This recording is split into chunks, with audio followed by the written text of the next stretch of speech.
Senegal's journey to democracy started after gaining independence from France in April 1960. The country's first president, Léopold Sédar Senghor, a poet and philosopher who was instrumental in the negritude literary and cultural movement, led the country towards a democratic path. Senghor, however, established a one-party system, which was common across Africa at the time. In the 1970s, Senegal started to see a shift towards a multi-party system. Senghor, in a move that was quite unprecedented in Africa, decided to step down voluntarily in 1980, handing over power to his Prime Minister, Abdou Diouf. This peaceful transfer of power set a precedent and laid a solid foundation for the country's democratic evolution. During Diouf's tenure, which lasted for nearly 2 decades, the country saw a further expansion of its multi-party system. The year 1988 was particularly significant, as it marked the legalization of opposition parties, making Senegal one of the few African countries with a truly multi-party democracy. The turn of the millennium brought another peaceful transition of power, this time to Abdoulaye Wade, who had been a long-time opposition leader.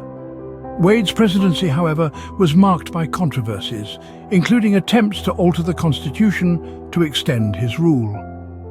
Nonetheless, the Senegalese people, showing their commitment to democratic values, voted him out in the 2012 elections.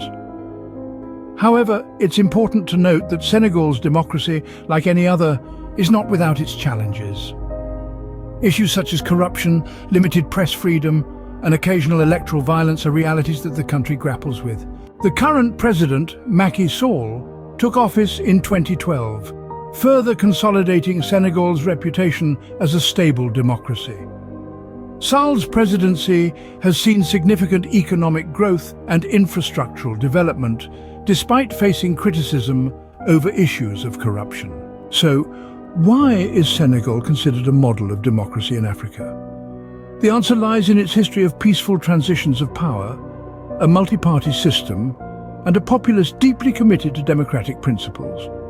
Also, the Senegalese youth, who make up a significant portion of the population, are politically active and aware, continually pushing for transparency and accountability in governance. To sum up, Senegal's democratic journey is a story of resilience and commitment to democratic principles. It's a narrative of peaceful transitions of power, expansion of a multi-party system, and an active and aware populace. It's a tale that highlights the role of youth in shaping the country's political landscape.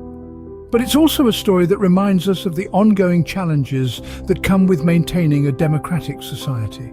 Remember, democracy is not a destination, but a journey. And Senegal's journey is one that offers valuable lessons for the rest of Africa and the world.